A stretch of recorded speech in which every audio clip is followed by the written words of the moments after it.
തീ അണയ്ക്കാൻ ഏതായാലും കഴിഞ്ഞിട്ടില്ല. ഏകദേശം 1 മണിക്കൂർ ആവുകയാണ് തീപിടുത്തം ഉണ്ടായിട്ട്. ഇപ്പോഴും തീ അണയ്ക്കാൻ കഴിയുന്നില്ല എന്നുള്ളത് എത്രത്തോളം വ്യാപ്തിയിലാണ് ആ തീപിടുത്തം ഉണ്ടായത് എന്നതിൻ്റെ തെളിവാണ്.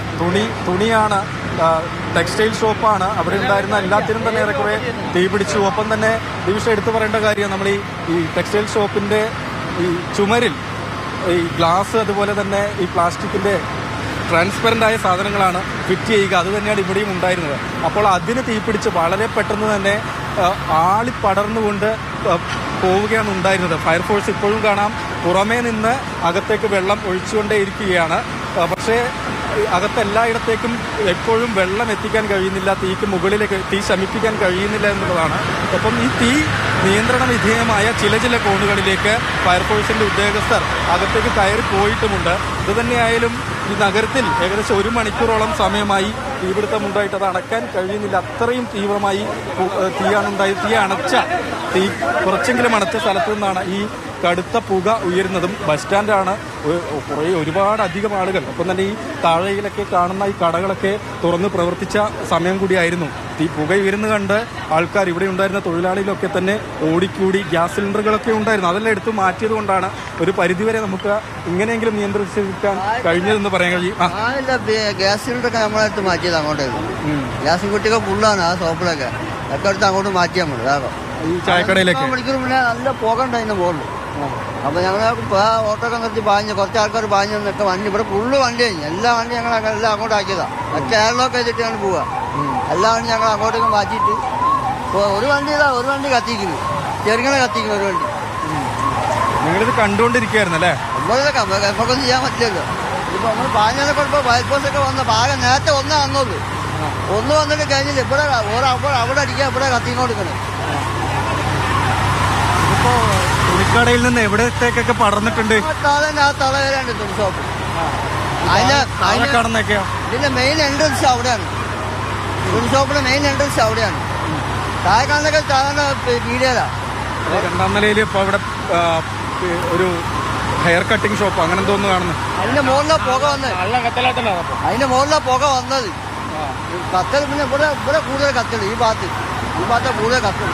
ഗോഡൌണും കൂടി അവിടെയാന്ന് തോന്നുന്നു അല്ലേ? ഒന്നും ചെയ്യാൻ കഴിയില്ല. ഗോഡൌണും കൂടി അവിടെയാണ്. മുകളിൽ ഫുള്ള് ഗോഡൌണാ. ഈ വെള്ളം തീർന്ന് ഫയർ എഞ്ചിനുകൾ ഇവിടെ നിന്ന് പോകുന്നു. വീണ്ടും നിറച്ച് മാനാഞ്ചേരിയിൽ നിന്നൊക്കെയാണ് വെള്ളം നിറച്ചുകൊണ്ട് സ്ഥലത്തേക്ക് വരുന്നത്.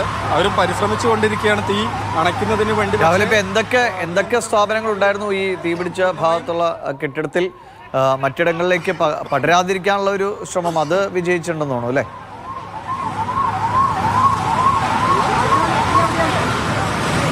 ദിവിഷ, അതായത് ഈ സ്ഥലം കോഴിക്കോട് പുതിയ ബസ് സ്റ്റാൻഡിൻ്റെ കോംപ്ലക്സ് ആണ്. വലിയ കോംപ്ലക്സ്, ചുറ്റുമുള്ള കോംപ്ലക്സ് പല കടകൾ പ്രവർത്തിക്കുന്നതാണ്. അതിൽ പ്രധാനമായും കാലിക്കറ്റ് ടെക്സ്റ്റൈൽസ് എന്ന തുണിക്കടയ്ക്കാണ് തീപിടിച്ചത്. അവിടെ പുക ഉയരുകയും പിന്നീട് തീ പടർന്ന് പിടിക്കുകയുമാണ് ഉണ്ടായത്. അതിനടുത്ത് തന്നെ ഹെയർ ട്രീറ്റ്മെൻറ്റിൻ്റെ ഷോപ്പുണ്ട്. താഴത്തെ നിലയിൽ നിരവധി ലോട്ടറി സ്റ്റാളുകളുണ്ട്. ഒപ്പം ചായക്കടകൾ, കഫറ്റീരിയകളൊക്കെ ഉണ്ട്. ബസ് സ്റ്റാൻഡിനോട് ചേർന്ന സ്ഥലമായതുകൊണ്ട് തന്നെ ബസ് ഇറങ്ങി വരുന്നവരും ബസ് കയറാൻ പോകുന്ന യാത്രക്കാരുമൊക്കെ ചായ കുടിക്കുന്നതിനൊക്കെ വന്നു നിൽക്കുന്ന കഫറ്റീരിയകൾ കൂടിയാണ് താനും. അപ്പോൾ ഈ ഈ പുക ഉയരുന്ന സമയത്ത് ഈ ചായക്കടകളൊക്കെ തുറന്ന് പ്രവർത്തിക്കുകയായിരുന്നു. ഇത് കണ്ട് ശ്രദ്ധയിൽപ്പെട്ട് ആളുകൾ കൂടുതലായി വന്ന്, ഇവിടെ ഉണ്ടായിരുന്ന ചുവട്ട് തൊഴിലാളികൾ, ഓട്ടോറിക്ഷ തൊഴിലാളികളൊക്കെ തന്നെ കൂടുതലായി വന്ന് ആളുകളെ ഒഴിപ്പിക്കുകയാണ് ഉണ്ടായത്. ഒപ്പം വാഹനങ്ങൾ നിർത്തിയിടുന്ന, ഇരുചക്ര വാഹനങ്ങൾ നിർത്തിയിടുന്ന സ്ഥലം കൂടിയാണ്. ആ വാഹനങ്ങളൊക്കെ മാറ്റുക എന്ന ശ്രമകരമായ ദൗത്യം കൂടി എല്ലാവരും ഒറ്റക്കെട്ടായി ചെയ്യുകയാണ് ഉണ്ടായത്. 4 യൂണിറ്റ് ഫയർ എഞ്ചിനുകൾ സ്ഥലത്ത് വന്ന് പുറമേ നിന്ന് വെള്ളം അകത്തേക്ക് ഒഴിക്കുകയാണ് ചെയ്തത്. കാരണം ഇത്രയും ശക്തമായി തീ പടർന്നു പിടിക്കുന്ന ഒരവസ്ഥയായതുകൊണ്ട് തന്നെ അകത്തേക്ക് കയറാൻ പറ്റുന്ന ഒരു സ്ഥിതിയായിരുന്നില്ല. 3 യൂണിറ്റുകൾ ഇവിടെ റോഡിൽ നിന്ന് കെട്ടിടത്തിലേക്കും, ഒപ്പം ഒരു ഫയർ എഞ്ചിൻ്റെ യൂണിറ്റ് ബസ് സ്റ്റാൻഡിനകത്ത് നിന്ന് മറ്റു ഭാഗത്തു നിന്ന് വെള്ളം ഒഴിക്കുകയാണ് ഉണ്ടായത്. വെള്ളം തുടർച്ചയായി ഒഴിക്കാൻ കഴിഞ്ഞ സ്ഥലങ്ങളിലാണ് തീ അണക്കാൻ പറ്റിയത്. പക്ഷേ ഒരു സ്ഥലത്ത് തീ കെടുത്തുന്ന സമയത്ത് മറുഭാഗത്ത് തീ വീണ്ടും ശക്തമായി ആളിപ്പടരുന്നു എന്നുള്ളത് തന്നെയാണ് ആദ്യം മുതലുള്ള സ്ഥിതി. ഇപ്പോഴും അങ്ങനെ തന്നെയാണ്. ഇപ്പോൾ ഫയർ ഉദ്യോഗസ്ഥർ വെള്ളം ഒഴിക്കുന്നത് കാണാൻ കഴിയും. ഇതേ സമയത്ത് തന്നെ നേരത്തെ തീപിടുത്തം കുറച്ചെങ്കിലും ശമിപ്പിച്ചുവെന്ന് ഉദ്യോഗസ്ഥർ തന്നെ കരുതിയ സ്ഥലത്ത് ആ 3-ാം നിലയിൽ വീണ്ടും അതിശക്തമായി തീ പിടിച്ചു വരിക തന്നെയാണ്. തുണിത്തരങ്ങളുണ്ട്, പ്ലാസ്റ്റിക്കിൻ്റെയൊക്കെ വസ്തുക്കളുണ്ട്. അതൊക്കെ കത്തിയത് കൊണ്ട് തന്നെ അങ്ങനെ എളുപ്പത്തിലൊന്നും അണയ്ക്കാൻ കഴിയുന്ന തീയല്ല എന്നുള്ളത് തന്നെയാണ്. ഏതായാലും കുറച്ചെങ്കിലും തീ ശമിപ്പിക്കാൻ കഴിഞ്ഞ സ്ഥലത്തേക്ക് ഫയർ ഉദ്യോഗസ്ഥർ കയറിപ്പോവുകയും ചെയ്തിട്ടുണ്ട്. വെള്ളം തീരുന്ന മുറയ്ക്ക് ഫയർ എഞ്ചിനുകൾ വെള്ളം നിറച്ച് ഇവിടേക്ക് വന്നുകൊണ്ടാണ് തീ അണയ്ക്കാനുള്ള ഈ എല്ലാവർക്കും പെട്ടെന്ന് പുറത്തിറങ്ങാൻ കഴിഞ്ഞു. ആർക്കെങ്കിലും പരിക്കുണ്ടോ ഈ അപകടത്തിൽ?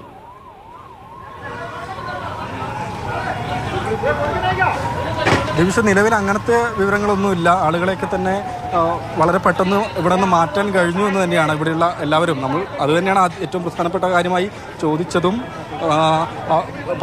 എല്ലാവരും തന്നെ മാറ്റാൻ കഴിഞ്ഞു എന്നുള്ളത് തന്നെയാണ്. ഒപ്പം ഞാൻ ഈ പറഞ്ഞതുപോലെ ഈ ചായക്കടകൾ, കഫറ്റീരിയകളൊക്കെ ഉള്ളത് കൊണ്ട് ഗ്യാസ് സിലിണ്ടറുകളും ഒരുപാടുണ്ടായിരുന്നു. അതുമൊക്കെ തന്നെ വളരെ പെട്ടെന്ന് എടുത്ത് മാറ്റാൻ കഴിഞ്ഞു എന്നുള്ളത് തന്നെയാണ്. ആർക്കും പരിക്കോ അത്തരത്തിലുള്ള വിവരങ്ങളും ഒന്നും തന്നെ ഇല്ല. സാർ അഷ്റഫ്, കൺട്രോളബിൾ ആയി എന്ന് പറയാൻ പറ്റുമോ? സാർ ഒറ്റ കാര്യം ചോദിച്ചോട്ടെ, പോലീസ് ഉദ്യോഗസ്ഥനാണ്, ടൗൺ ACP ആണ്. തീ നിയന്ത്രണ വിധേയമാക്കിയതിന് ശേഷം സംസാരിക്കാം എന്നാണ് അദ്ദേഹം പറയുന്നത്. എന്തായാലും ഈ ആളുകളെയൊക്കെ വളരെ പെട്ടെന്ന് അവിടെ നിന്ന് ഒഴിപ്പിക്കാൻ കഴിഞ്ഞു. കാരണം ആദ്യം പുകയുയർന്നതിന് ശേഷമാണ് തീപിടുത്തം ഉണ്ടായത്. അതുകൊണ്ട് ആ സമയം കൊണ്ട് ആളുകൾക്ക് പുറത്തേക്ക് കടക്കാൻ കഴിഞ്ഞു. ഒപ്പം ഈ ഗ്യാസ് സിലിണ്ടറുകളൊക്കെ മാറ്റാൻ പറ്റി എന്നുള്ളത് വളരെ ആശ്വാസകരമായ കാര്യം തന്നെയാണ്. ഏതായാലും കോഴിക്കോട് നഗരത്തെ ഞെട്ടിച്ചുകൊണ്ട് വലിയ തീപിടുത്തം അത് അണയ്ക്കുന്നതിനുള്ള കഠിന പ്രയത്നമാണ് നടന്നുകൊണ്ടിരിക്കുന്നത്. ഏതായാലും നമ്മളിപ്പോൾ ദൃശ്യത്തിലേക്ക് പോകുമ്പോൾ നമ്മൾ ഇത്രയും സമയം അപ്പുറത്തെ ഭാഗത്ത് നിന്ന്, എസ്കലേറ്ററിൻ്റെ ഭാഗത്തു നിന്നുള്ള ദൃശ്യങ്ങളാണ് കണ്ടത്. അതിൻ്റെ ഇപ്പുറം മറുഭാഗത്തെ സ്ഥിതി ഇങ്ങനെയാണ്. ബസ് സ്റ്റാൻഡിനകത്ത് നിന്നുള്ള ദൃശ്യമാണ്. ആ കെട്ടിടത്തിൻ്റെ അങ്ങേ തലക്ക്. ഓക്കെ സാർ, ഓക്കെ ജോം കെട്ടിടത്തിൻ്റെ അങ്ങേ തലക്ക് എങ്ങനെയാണ് ഇപ്പോഴും തീ പിടിച്ചുകൊണ്ടേയിരിക്കുന്നത്, കത്തിക്കൊണ്ടേയിരിക്കുന്നതെന്ന് ഈ സ്ഥലത്ത് നിന്ന് നമുക്ക് വളരെ വ്യക്തമാകും. അപ്പുറത്തെ ഭാഗത്ത് വെള്ളം ഒഴിക്കുന്നുണ്ട്, ഇവിടെ നിന്നും വെള്ളം ഒഴിക്കുന്നുണ്ട്. പക്ഷേ അവിടെ തീ ഇപ്പോഴും വളരെ ശക്തിയായി തന്നെ കത്തിക്കൊണ്ടിരിക്കുകയാണ്. ഇവിടെ ഇത്രയും സമയമായിട്ടും നമുക്കൊന്ന് നിയന്ത്രിക്കാൻ പറ്റിയിട്ടില്ല അല്ലേ? ഇല്ല, തീ എന്ന് പറയല് സ്റ്റാർട്ടിങ് കത്തുന്നതിനെ കൊണ്ട് ഞങ്ങൾക്ക് ഒരുപാട് അതിൻ്റെ ഉള്ളത്തെ സ്റ്റാഫുകൾ, താഴത്തുള്ള റെസ്റ്റോറൻറ്റുള്ള മറ്റേ കസ്റ്റമേഴ്സിനൊക്കെ നമുക്ക് മാറ്റാൻ പറ്റി. അതിനെ കൊണ്ടാണ് തീ പിടിച്ചെന്ന് ആരും അറിഞ്ഞിട്ടില്ലായിരുന്നു. അവരെല്ലാവരും മാറ്റിച്ചിട്ടാണ് ഈ ഇതാക്കിയത്.